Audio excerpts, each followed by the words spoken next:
بسم اللہ الرحمن الرحیم۔ السلام علیکم ورحمۃ اللہ وبرکاتہ۔ آج کی ویڈیو میں ہم اسلامی مہینوں کے نام اور ان کی مختصر اہمیت کے بارے میں جانیں گے۔ اسلامی کیلنڈر میں 12 مہینے ہوتے ہیں جو چاند کے حساب سے شمار کیے جاتے ہیں۔ ان مہینوں میں سب سے پہلا مہینہ محرم الحرام کا ہے۔ یہ اسلامی سال کا پہلا مہینہ ہے اور اس میں عاشوراء کا دن بہت اہمیت رکھتا ہے۔ سفر، اس مہینے کے متعلق بہت سی غلط فہمیاں موجود ہیں مگر اسلام میں اس کا کوئی خاص پہلو نہیں ہے۔ سفر کے مہینے کو برا سمجھنا محض ایک غلط فہمی ہے جس کی کوئی اسلامی بنیاد۔ ربیع الاول، یہ ہمارے پیارے نبی حضرت محمد صلی اللہ علیہ وسلم کی ولادت کا مہینہ ہے۔ ربیع الثانی، یہ مہینہ کئی بزرگان دین کی یاد دلاتا ہے۔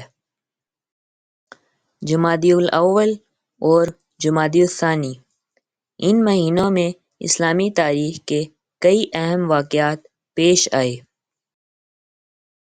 رجب، یہ حرمت والے مہینوں میں سے ایک ہے اور اسی میں معراج کا عظیم واقعہ پیش آیا تھا۔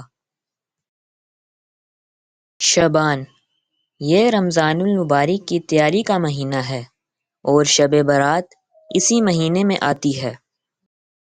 رمضان کریم، یہ برکتوں، رحمتوں اور مغفرت کا مہینہ ہے جس میں قرآن مجید نازل ہوا۔ شوال،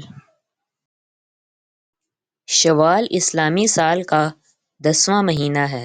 یہ رمضان المبارک کے فوراً بعد آتا ہے اور عید الفطر اسی مہینے کی پہلی تاریخ کو منائی جاتی ہے۔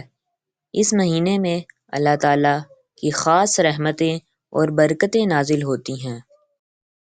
ذی القعدہ، یہ حج سے پہلے کا مہینہ ہے اور حرمت والے مہینوں میں شامل ہے۔ ذی الحج، یہ حج اور قربانی کا مہینہ ہے جس میں حج ادا کیا جاتا ہے اور عید الاضحیٰ منائی جاتی ہے۔ یہ تھے اسلامی سال کے 12 مہینے جو ہمیں بہت سے سبق اور برکتیں دیتے ہیں۔ اگر آپ کو ویڈیو پسند آئی ہو تو لائک کریں، شیئر کریں اور مزید معلوماتی ویڈیوز کے لیے ہمارے چینل کو سبسکرائب کریں۔ جزاکم اللہ خیرا۔